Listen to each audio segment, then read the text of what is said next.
আমরা এখন লখনৌ আগ্রা এক্সপ্রেসওয়ে ধরবো, তার আগে একটু আমরা ফলের বাজার করে নেব। ওইখানটাতে খুব ভালো আম দেখা গেল, আমটা নিলাম। আর ওই সামনে আমাদের রাস্তা দেখা যাচ্ছে।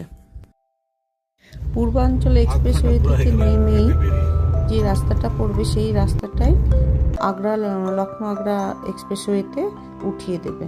যেহেতু আমরা একটু ফলের বাজার করছিলাম, সেই কারণে আমাদের একটু রাস্তাটা রিং রোড হয়ে ঘুরে আসতে হলো।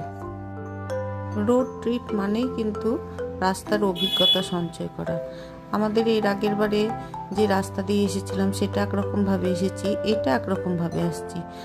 এর আগের বছর যখন লাদাখ গিয়েছিলাম সেই সময় কিন্তু আমরা আলমগড় চলে গিয়েছিলাম, সেই অভিজ্ঞতাটা একরকম ছিল। তো এখন আলমগড়ে না গিয়ে যদি আমরা এইরকমই কাছাকাছি থাকি তাহলে কিন্তু আগ্রা লখনৌ এক্সপ্রেসওয়ে কিন্তু